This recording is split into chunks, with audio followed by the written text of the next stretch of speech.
오늘 하나님께서 주시는 말씀은 로마서 12장 1절에서 2절 말씀입니다. 우리 한 목소리로 함께 다 같이 봉독하도록 하겠습니다. 시작.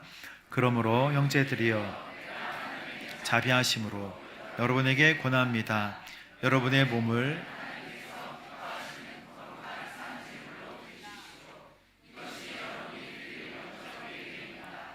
여러분은 이 세대를 본받지 말고 마음을 새롭게 함으로 변화를 받아 선하시고 기뻐하시고 온전하신 뜻이 무엇인지를 분별하도록 하십시오. 아멘. 오늘 말씀의 제목은 살아있는 재물이 되십시오 입니다. 따라해 볼까요? 살아있는 재물이 되십시오. 우리를 거룩한 산 제물로 드리라고 말씀하고 계십니다. 이것이 영적인 예배라고 말씀하십니다. 여러분, 구약의 제사 방법은 율법에 의하면 피 흘림입니다. 그게 바로 제사의 방법입니다. 피 흘림이 없으면 죄사함이 있다 없다? 없다. 히브리서 9장 22절 말씀에 동물의 피로 피 흘림이 없으면 우리의 죄사함이 없다라고 말씀하셨어요. 피에는 하나님께서 율법에 제정하신 의미가 있는데 죄사함과 생명의 의미가 있습니다. 그러니까 피는 생명이고 피는 죄사함인 거예요. 그래서 레위기 17장 11절에 보면 육체의 생명은 피에 있다. 내가 이 피를 너희에게 주어 제단에 뿌려 너희의 생명을 위하여 속죄하게 하였나니 생명이 피에 있으므로 피가 뭐를 속한다? 죄를 속한다. 여러분, 우리의 죄는 반드시 피 흘림으로만 속해지는 것입니다. 이것은 율법의 제정자이신 하나님께서 정하신 거예요. 사람이 죽을 수 없으니까 누가 죽어요? 동물이 대신 죽는 거예요. 동물이 피를 흘려 죽으심으로 죄를 용서받는 것입니다. 흠없는 암소와 암양을 숫개로 가지고 나오는 거예요. 제사는 그렇습니다. 동물을 가지고 나오면 동물을 머리 위에 손을 얹어서 죄의 전가를 하는 거예요. 나의 죄가 너의 머리 위에 있을지어다 라고 죄의 전가를 하는 것입니다. 그리고 가져온 사람이, 그 제물을 가져온 사람이 도살을 하는 거예요. 본인이 직접 제물을 목에 칼로 찔러서 죽입니다. 근데 여러분, 양은 쉽게 죽어요. 양은 그냥 엎드리라 그러면 엎드리고 누우라 그러면 눕습니다. 양은 하늘을 보고 있으라 그러면 하늘을 봐요. 그리고 칼로 배를 이렇게 째도 잘 몰라요. 모르는 게 아니라 그냥 있는 거예요. 그 안에 손을 넣어도 그냥 가만히 있어요. 염소는 그렇지 않죠. 소도 그렇지 않습니다. 그래서 제물을 죽이려고 할 때, 제물에게 손을 대려고 할 때 그 제물이 얼마나 몸부림치는지 몰라요. 그러면 그 제물을 죽이려고 할 때 피가 낭자하게 됩니다. 피가 사방에 튀는 거예요. 피는 온 사방이 튀고 자기 몸에도 튀고 여기도 튀는 거예요. 그리고 그 제물을 죽인 다음에 그것을 대야에 받아서 번제단의 뿔에 이렇게 바르는 것입니다. 제사장이 번제단의 뿔에, 양쪽 뿔에, 4개의 모서리의 뿔에 이렇게 발라요. 그리고 나서 나머지의 많은 그 가득한 피는 번제단 밑에다가 붓는 거예요. 그래서 제사의 장소에 보면 그 밑에 피가 그럼 고이지 않겠는가? 그 피는 배수구를 통해서 기드론 골짜기로 흐르게 되어 있습니다.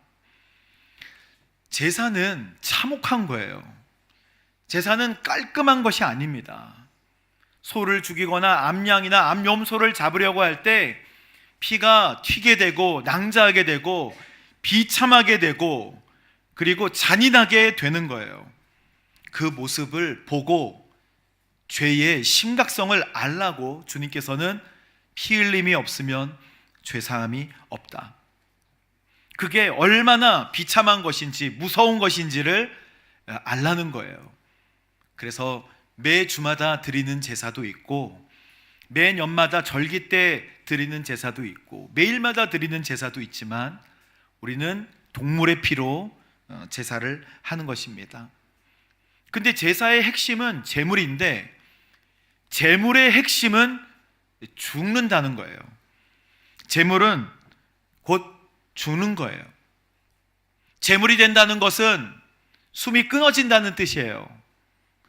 근데 그것을 예배라고 주님께서 말씀하십니다. 예수님 십자가 죽음 이후에 성도가 드려야 하는 제사의 방법이 바뀐 거예요. 동물의 제사가 아니라 무슨 제사예요? 산제사로 바뀌었는데 이거는 나를 드리는 거예요.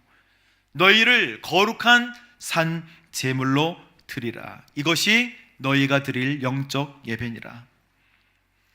여러분, 하나님 우리에게 물으십니다. 너는 죽었는가 살았는가를 물어보시는 거예요. 너는 죽었는가 살았는가? 우리는 주님과 함께 죽고 주님과 함께 살았어요. 주님과 함께 죽을 땐 우리 죄된 모습이 죽고, 주님과 함께 살 때는 내가 이제 육체 가운데 사는 것은 나를 사랑하사 나를 위하여 자기 목숨을 버리신 하나님의 아들 예수 그리스도를 위해 사는 것이다. 할렐루야. 이것이 우리의 예배입니다. 재물은 죽는 건데 나의 이기심과 욕심이 죽는 거예요. 여러분, 그리스도인은 예수님을 이용해서 오래 잘 살겠다고, 꽃길 걷겠다고 하는 것이 그리스도인이 아닙니다. 가질 수 있는데 가지지 않는 것이고, 오래 살 수 있는데 오래 살지 않고, 건강할 수 있는데 건강하지 않는 게 그리스도인이에요. 예수님은 33살에 돌아가셨습니다.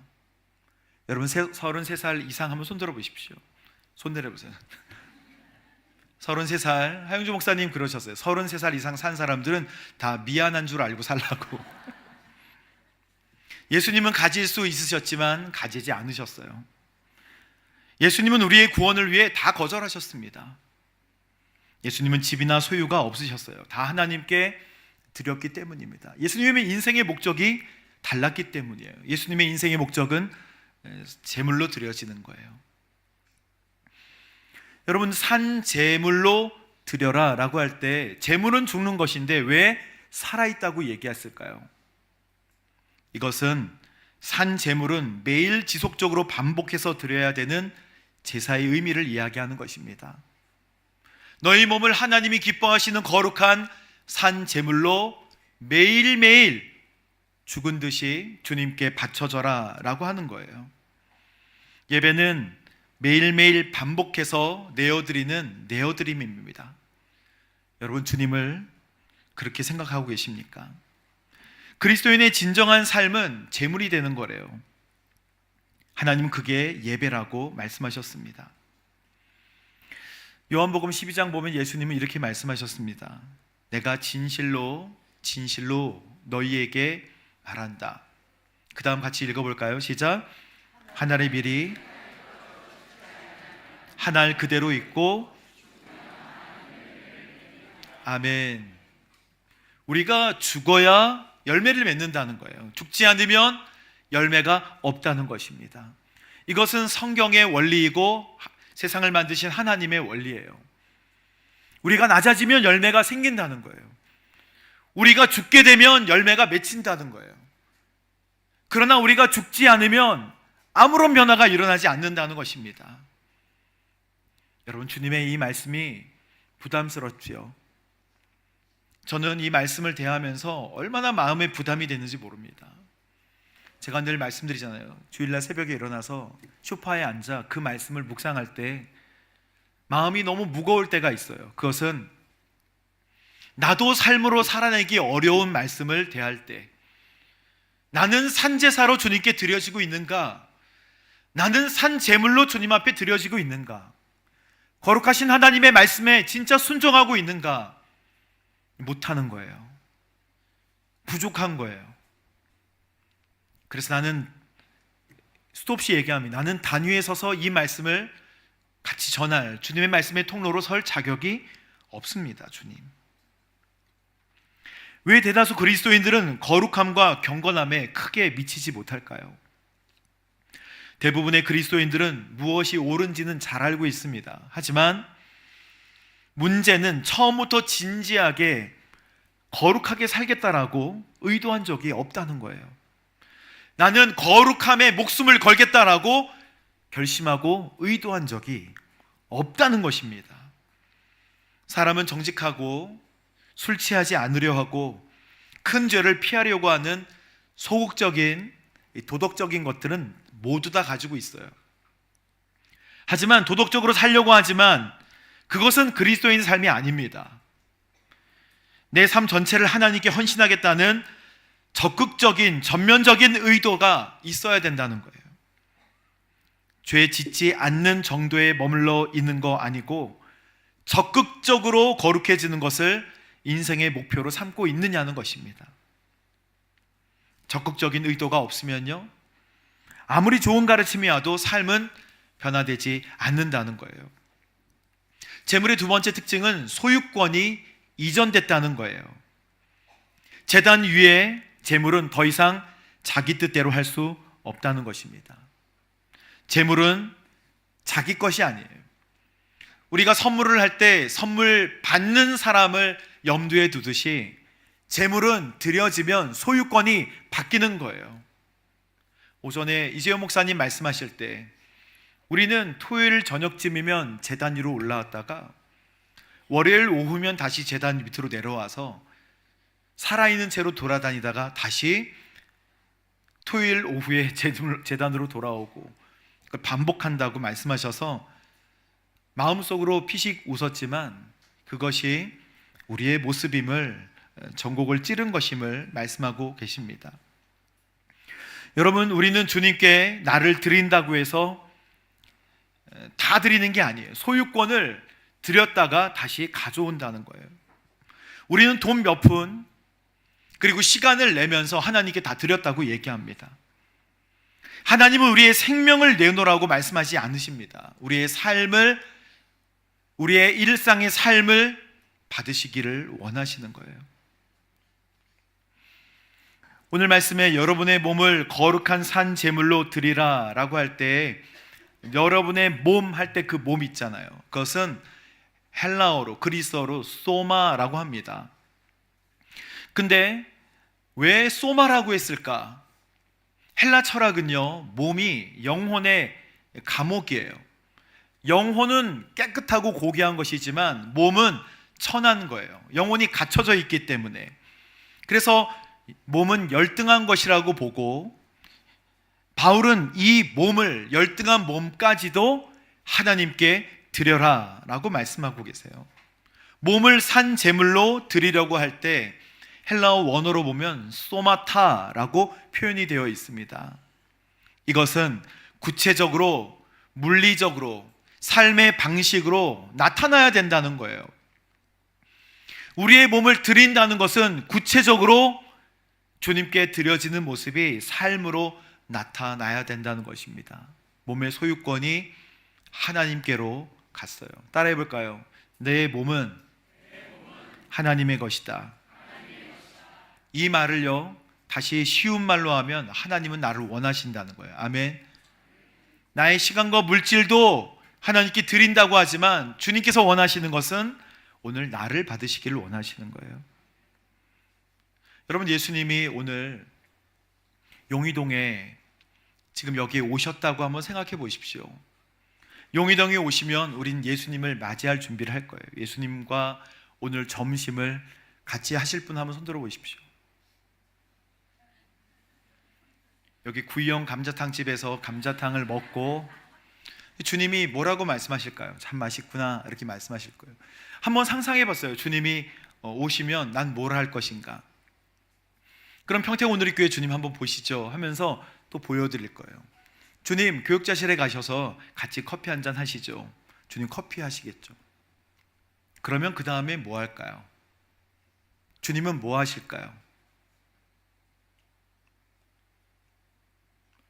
주님은 뭐 하실 것 같습니까? 곰곰이 생각해 보니까 주님은 우리랑 같이 식사도 안 하실 것 같아요.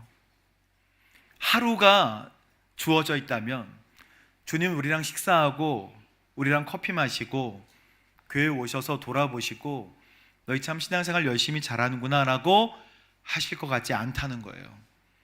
주님은 바로 낮은 곳, 우리가 보지 않는 곳, 우리가 거들떠보지 않는 사람들, 우리가 찾지 않는 곳으로 곧바로 가셔서 주님은 그가 누구신지를 말씀해 주실 거예요. 우리가 들여다보지 않는 곳, 어두운 곳, 이 도시에 어두운 곳이 어디 있겠습니까? 상상해 보십시오. 주님은 거기로 바로 가실 거예요. 우리랑 같이 커피 마시고 이야기 나눌 시간이 없어요. 주님은 그렇게 살지 않으셨어요. 주님은 더 낮은 곳으로 가셨습니다. 제가 이걸 생각할 때 나는 신앙생활을 올바로 하고 있는 것인가? 우리 교회는 올바른 방향으로 주님께로 가고 있는가? 나는 작은 예수인가?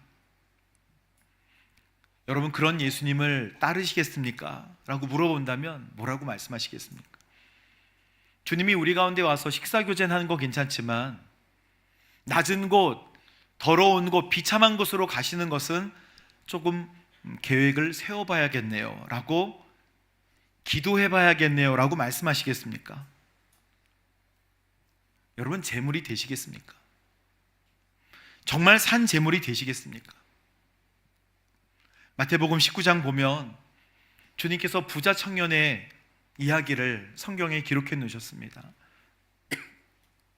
어떻게 하면 영생을 얻을 수 있겠습니까? 그 청년이 돈이 많았기 때문에 초부자, 지금으로 보면 재벌, 그래서 그에게 아킬레스건 같은 거는 아마 부였을 거예요. 명예도 있고 권력도 있었어요. 너는 그 재산을 가난한 사람들에게 주고 넌 날 따라라. 너에게 주는 영적인 놀라운 선물이 있을 것이다 라고 얘기했지만 근심하며 슬픔을 띠고 돌아갔다 했습니다. 많은 그리스도인들은 구원받을 정도면 충분하다라고 이야기하는 거예요. 최고의 성의는 필요 없다. 열심히 하면 오히려 이상해 보이겠지. 적당한 선에서 멈춥니다. 그러나 이러한 신앙생활의 태도는 본질을 놓치는 거예요. 예수님의 가르침은 적당히 사랑하라, 적당히 겸손하라 라고 말씀하지 않으셨습니다. 적당히 사랑하는 것 자체가 의미가 없는 거예요. 최선을 다하지 않은 거. 여러분, 진짜 은혜 안에 있으면 부지런해집니다. 진짜 은혜를 경험하면요, 가만히 있지 못해요. 진짜 주님의 사랑과 은혜 안에 있으면 뭘 하려고, 마음이 뜨거워져서 뭘 하려고 노력합니다. 여러분, 진짜 은혜 가운데 계십니까? 은혜의 주님을 만나십시오. 주님의 마음을 닮으시게 되기를 바랍니다. 우리 하나님은 이러한 적당주의를 가진 우리 모든 성도들에게 이렇게 말씀하고 계십니다. 2절 말씀을 우리에게 말씀하십니다. 함께 읽어보겠습니다. 시작. 여러분은 이 세대를 본받지 말고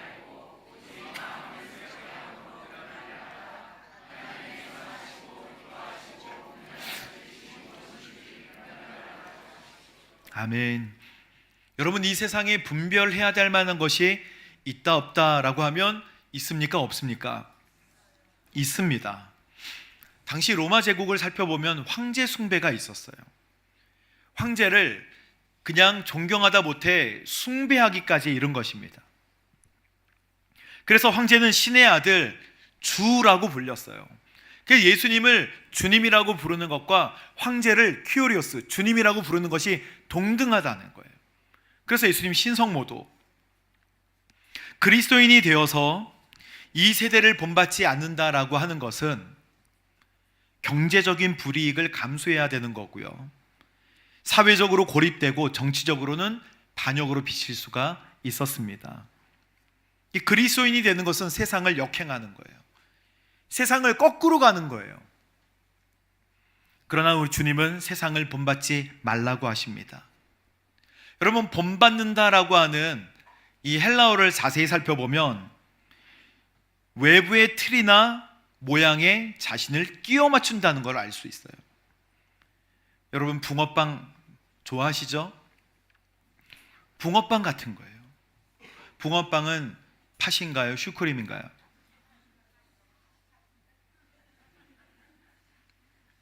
팥인가요? 아멘 하면 안 되죠. 우리. 붕어빵에 그 반죽을 쭉 넣고 여기에 열을 가해서 딱 찍어내면 붕어 모양이 나오는 것입니다. 붕어빵은 붕어빵 모양의 틀에 반죽을 부어 만들어지는데 세상의 틀에 자신을 맞추면 세상의 모양같이 된다는 뜻이에요.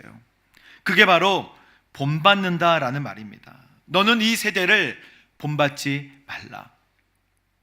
세상의 틀은 비슷해요. 너는 누구이냐? 너는 누구냐라는 것은 너 얼마나 가졌느냐? 그걸 세상의 평가 기준이에요. 넌 얼마나 안전하니? 라고 하는 것은 얼마나 많이 쌓아두었는가가 평가의 기준입니다. 그리고 무엇이 죄냐? 무엇이 죄냐라고 물어봤을 때 많은 사람들이 하지 않는 게 죄다라고 얘기해요. 여러분, 이게 맞습니까? 너는 얼마나, 너의 위치가 무엇이냐, 너는 누구냐라고 물으실 때 우리는 창세 전부터 하나님께서 계획하셔서 이 땅에서 살고 있는 하나님의 자녀인 줄로 믿습니다. 그게 우리의 정체성이에요. 너는 안전한가? 라고 물어보면 우린 하나님의 품 안에 있는 하나님의 자녀로 주의 날개 그늘 아래에 있는 안전한 존재입니다. 할렐루야. 그러면 너는 죄를 짓고 있는가? 라고 물어볼 때 뭐가 죄예요? 사람들이 많이 하는 거, 사람들이 많이 안 하는 거, 그 기준이 아닙니다. 성경의 기준은 절대적이에요. 하나님이 죄라고 하신 것은 죄인 거예요. 하나님이 아니라고 하는 것은 아닌 거예요.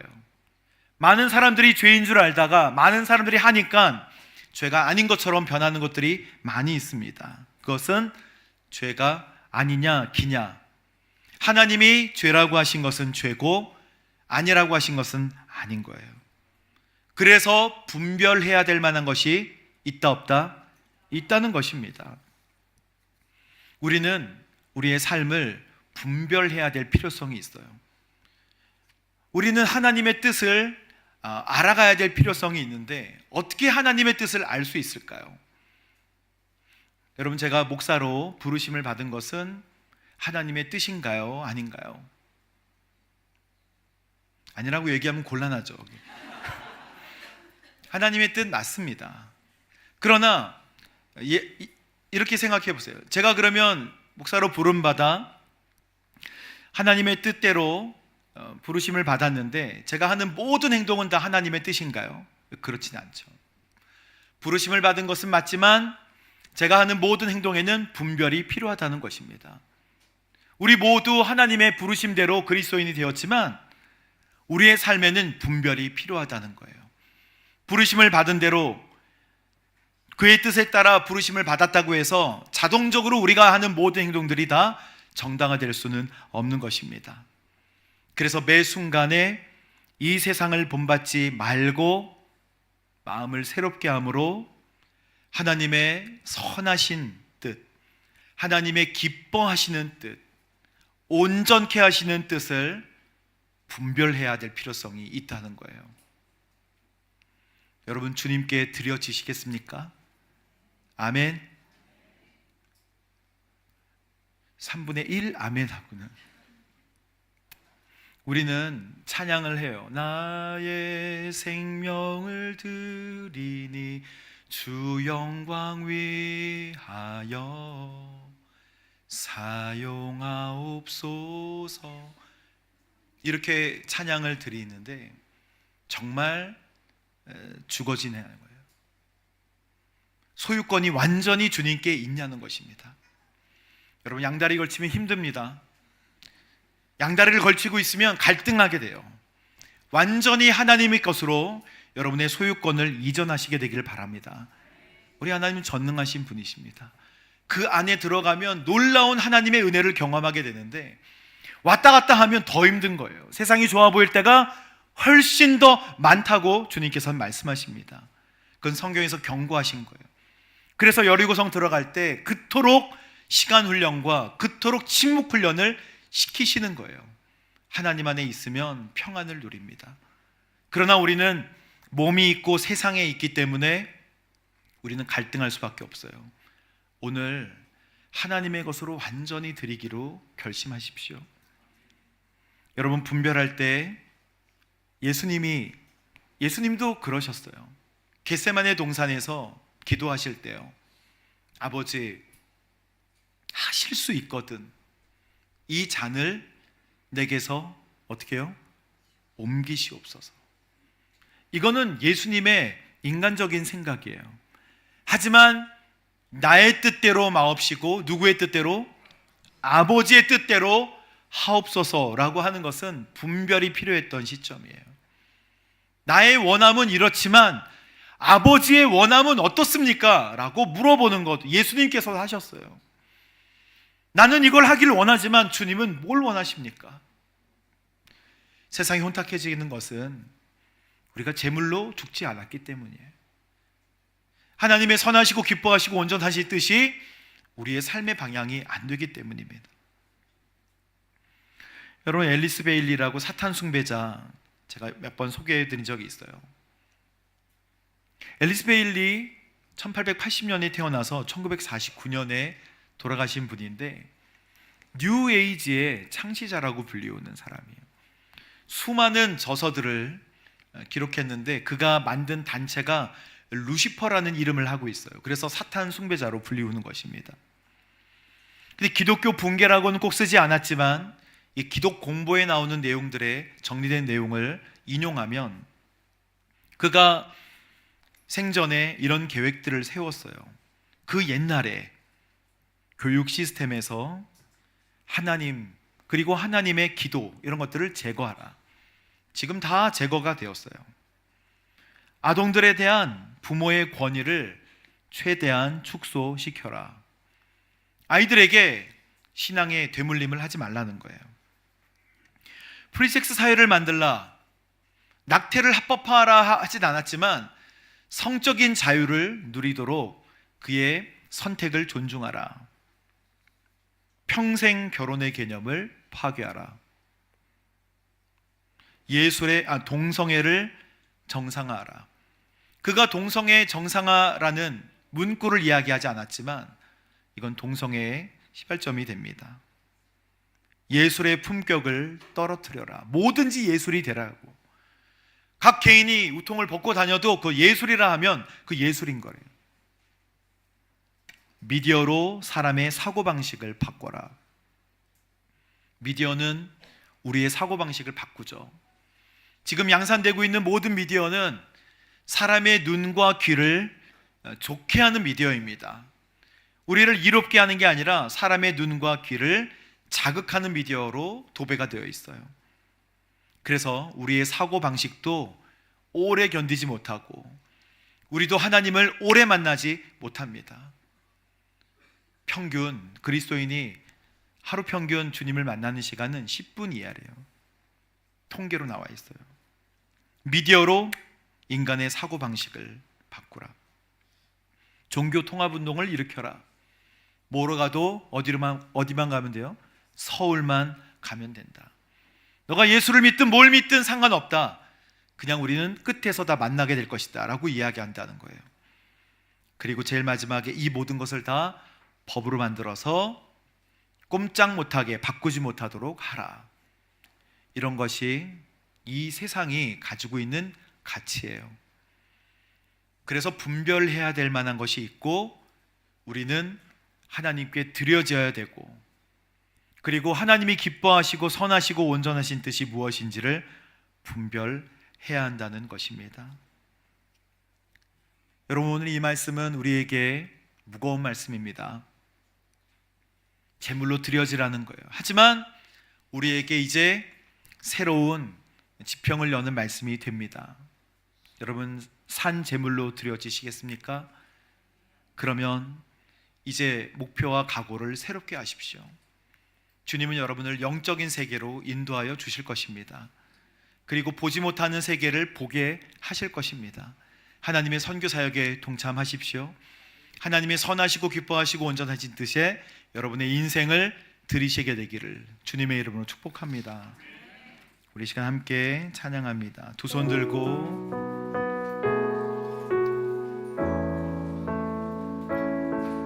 두 손 들고 찬양합니다. 다시 오실 왕 여호와께 오직 주만이 나를 다스리네. 나 주님만을 섬기리. 나 주님만을 섬기리.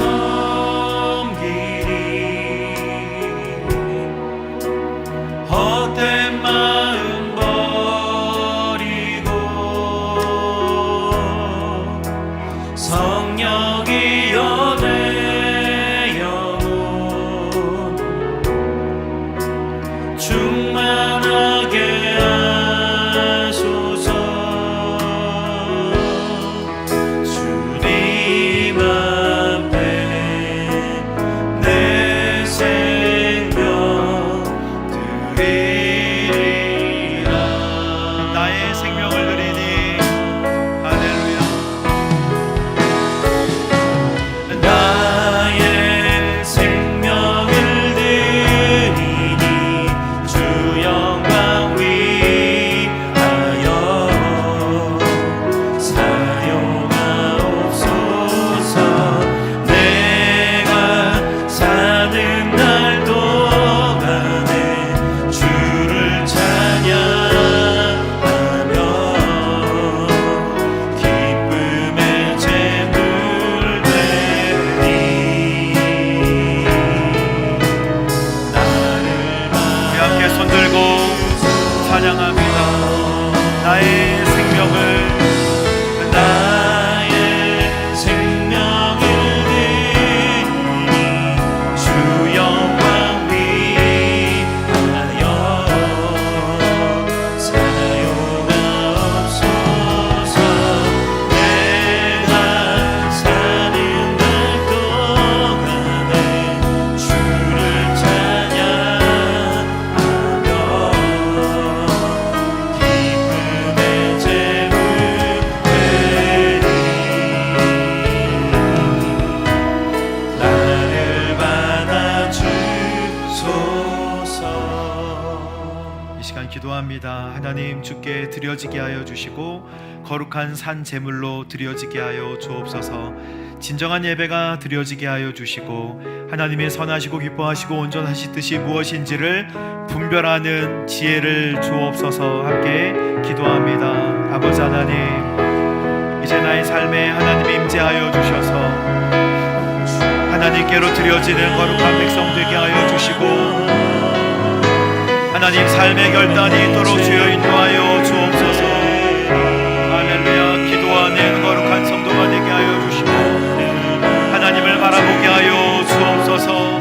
아버지 하나님, 오늘 우리의 삶을 주님 앞에 드립니다. 거룩한 산제물로 드립니다. 아버지 하나님, 죽게 하여 주옵소서. 주님과 함께 죽고 주님과 함께 다시 살아나는 하나님의 선하신 뜻과 기뻐하시는 온전하신 뜻을 분별하도록 주여 인도하여 주옵소서.